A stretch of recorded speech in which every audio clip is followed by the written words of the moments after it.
Phone tapping case విచారణకు సీబీఐకి అప్పగించాలని కేంద్ర మంత్రి బండి సంజయ్ డిమాండ్ చేశారు. హైదరాబాద్లోని దిల్కుషా అతిథి గృహంలో సీటు విచారణకు హాజరయ్యారు. కేసీఆర్తో ముఖ్యమంత్రి రేవంత్ రెడ్డి కుమ్మక్కయ్యారని ఆరోపించారు. అందుకే కేసీఆర్ కుటుంబానికి సీఎం క్లీన్ చిట్ ఇచ్చారని విమర్శించారు. ప్రభుత్వం ఏర్పాటు చేసినటువంటి ఈ సీటుకు అధికారాలు లేవని, విచారణతో కాలయాపన తప్ప ఇంకేం జరగదన్నారు బండి సంజయ్. ముందు హాజరు కావడం జరిగింది. మావోయిస్టులకు సంబంధించి ఫోన్ ట్యాప్ చేయాలి. ఆ లిస్టులో మా పేర్లు పెట్టారు. మావోయిస్టు లిస్టులో మా పేర్లు పెట్టి మా ఫోన్ ట్యాప్ చేశారు. నాదే కాదు, అప్పుడు పిసిసి అధ్యక్షుడు ఉన్నటువంటి ఇప్పటి ముఖ్యమంత్రి రేవంత్ రెడ్డి గారి పేరు ఉండాల, కేసీఆర్ అల్లుడు హరీష్ రావు పేరు కూడా ఉండాల. వాళ్ళ ఫోన్ ట్యాప్ చేశారు. మొట్టమొదటిసారి అసలు ఫస్ట్ బాధితున్నా నేను దీనిలో. వీళ్ళకు వావి వరుసలు ఏం లేవు. వాళ్ళకు తల్లి లేదు, నా తండ్రి లేడు, నా అక్క లేదు, నా చెల్లి లేదు. వాళ్ళకు నా కుటుంబ సభ్యుల ఫోన్ ట్యాప్ చేసారు. నా ఫోను, నా కుటుంబ సభ్యులది, మా సిబ్బందిది, లాస్ట్ కు మా ఇంట్లో పనిచేసే వర్కర్లు కూడా. మా పక్క పెట్టు సొంత కేసీఆర్ బిడ్డ కూడా ఫోన్ ట్యాప్ చేశారు. కేసీఆర్ అల్లుని కూడా చేసారు.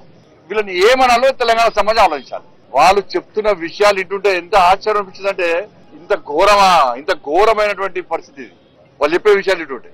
ఎందుకంటే భార్యాభర్తల ఫోన్లు మూర్ఖులు వీళ్ళు, చండారులు, నీచ మనుషులు వీళ్ళు. ఎవరన్నా భార్యాభర్తల ఫోన్ ఇంటరా అని ఎవడన్నా? ఇంత సిగ్గుమాల కుటుంబం వీళ్ళది. కేసీఆర్ కొడుకు దరిద్రులు వీళ్ళు. ఎవరన్నా తెలంగాణ రాష్ట్రంలో కేసీఆర్ ప్రభుత్వం ఉన్నప్పుడు ఎవ్వరు కూడా నార్మల్ కాళ్ళు మాట్లాడుకోవాలి. ఎవరన్నా మామూలు బిచ్చపులు అడిగినా కూడా, ఆటో కార్మికులు అడిగినా కూడా, అబ్బో సార్ కేసీఆర్ ఫోన్ ఇంటన్నట, అందుకే వాట్సాప్ కాల్ మాట్లాడుతున్నారు సార్ అంటుండే.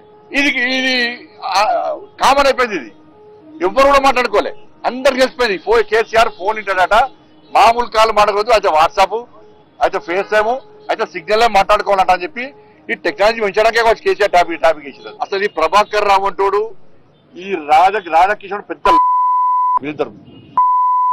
నేను ఈ భాష మాట్లాడుతూ నాకే సిగ్గు అనిపిస్తున్నది. వాళ్ళు చేసే భాగవతం లోపల వాళ్ళు చెప్తుంటే వీళ్ళను సమాజం క్షమించదు. వీళ్ళకు ఉరిశిక్ష చేస్తే ఒక్కసారి చచ్చిపోతారు.